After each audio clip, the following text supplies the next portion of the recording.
President Trump's budget. A budget lays out the president's priorities. It's clear.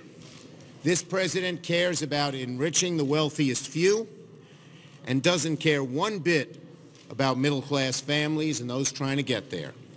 It is unbelievable. The Trump budget calls for $1.5 trillion cut in Medicaid, $850 billion cut in Medicare.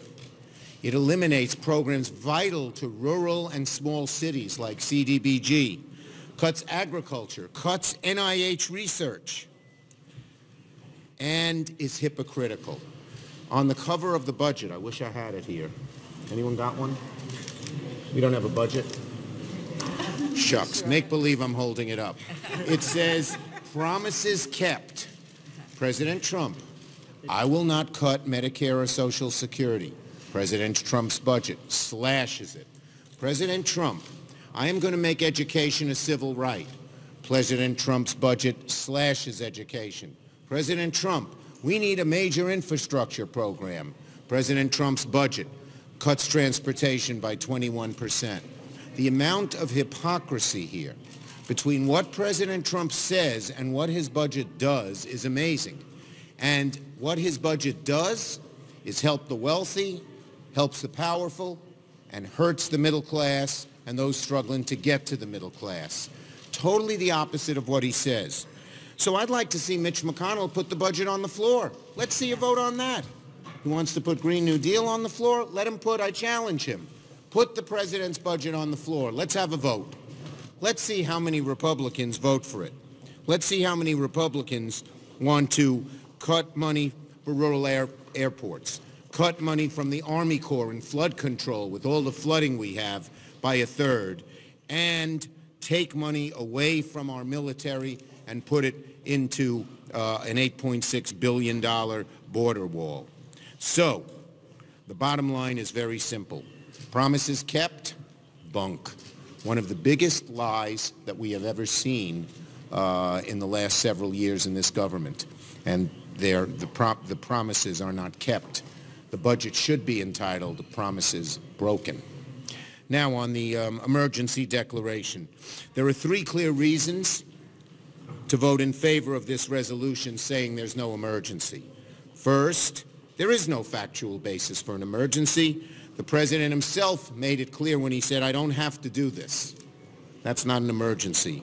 Second, it would take money away from the military, the brave men and women in uniform, to pay for this wall, including military construction and maybe even military pay and pensions. Outrageous.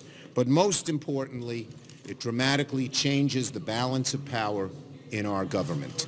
It alters how the Constitution intended us to work. The Founding Fathers were geniuses. One of the main things they were worried about was overreaching of the executive branch. And they put checks and balances, particularly the power of the purse. To undo this by allowing the president to declare an emergency would fundamentally change the way our government works and would be a real decline in our democracy, plain and simple. We hope our Republican colleagues will have the courage to stick up for the Constitution, stick up to what the Founding Fathers wanted, and tell Donald Trump on this one, we don't go with you. Even people who are for the wall should be voting against an emergency. Senator Stabenow. Thank you, Senator Schumer. I'm really pleased to be here with my colleagues to speak about the president's budget because it's pretty ugly.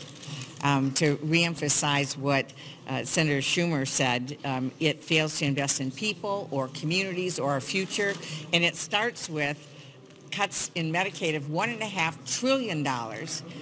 And let me just stress that 2 out of 3 senior citizens in nursing homes get their care paid for through Medicaid in this country. $800 billion in Medicare cuts. And this is, as we know, after the president has said over and over again he wouldn't cut Medicare, and yet that's in his budget. We know that people depend on Medicare and Medicaid, both for their own health care as well as their children. and they are very concerned about what's happening to their moms and dads in nursing homes. This also repeals the ACA, no replacement, cuts health research.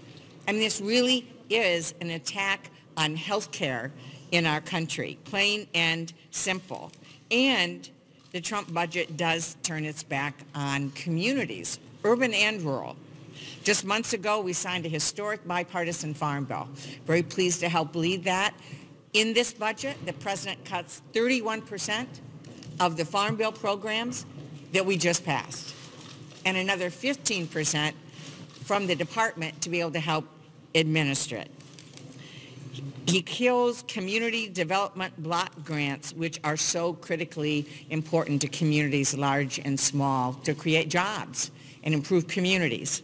And I have to say, on behalf of Michigan, he once again guts funding to protect the Great Lakes. 90% of our fresh water of our country surrounds my beautiful state and 8 states, and this president turns his back on the Great Lakes states and protecting our water.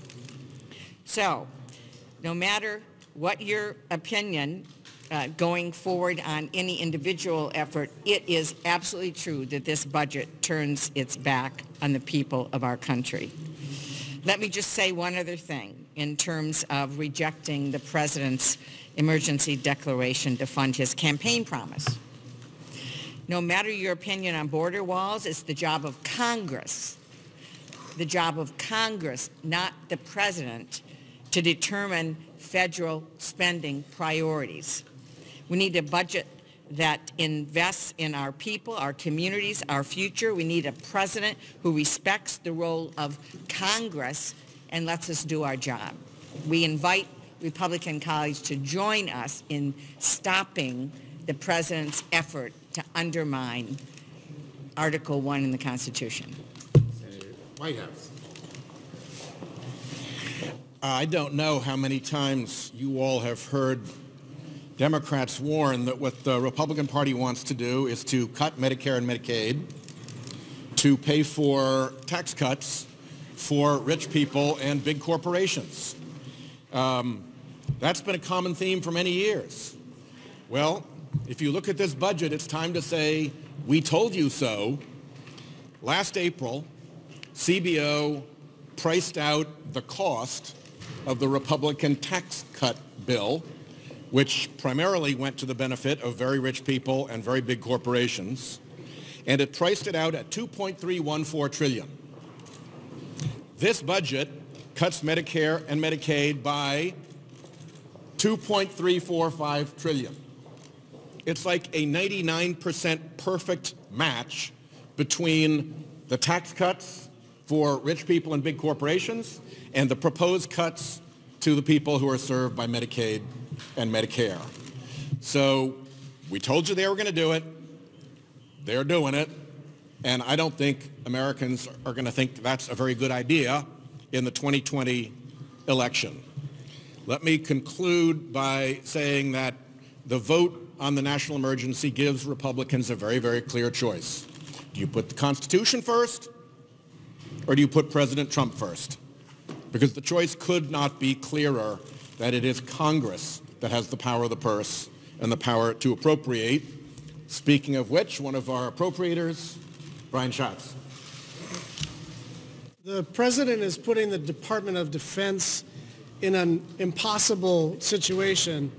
Throughout this administration, the Department of Defense has tried to avoid being polarized and politicized, but we've seen over and over again that everything that the president touches becomes tainted in some way. For the DOD, that process began in earnest last year when thousands of our men and women were deployed not to a war zone, not to a trouble spot, but to our own southern border.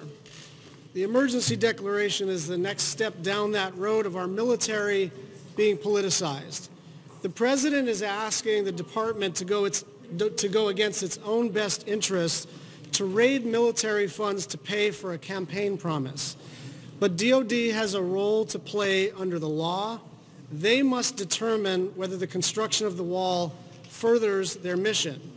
Meanwhile, they know that Fort Greely needs a new ground-based missile interceptor field. They know that Fort Meade needs a security gate to stop unauthorized vehicles from coming onto the base. They know that Fort Campbell needs a new middle school so that kids can go to a school without asbestos and lead-based paint.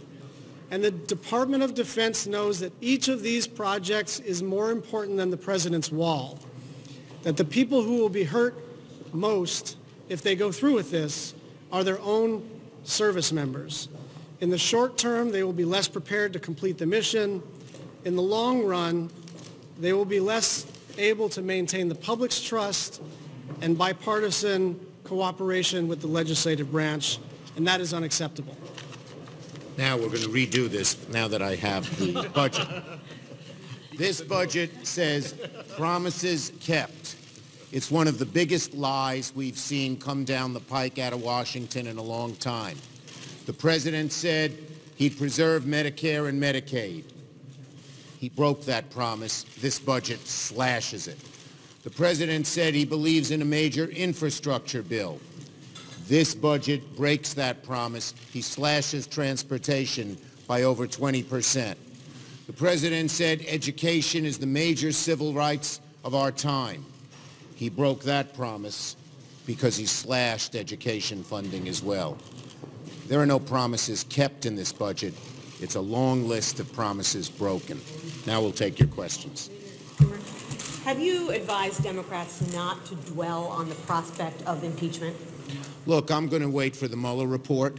We have to see what the Mueller report says, I think, before making any conclusion. Do you feel that it hurts the party to look like you're focused too much on impeachment? Wait for the Mueller report. The public will see. The one thing we should be doing right now, in my opinion, is making sure that the entire Mueller report, with appropriate redactions for protecting intelligence, be made public, and then let's see where the public is. Mr. Leader, do you think impeachment would be too divisive for the country?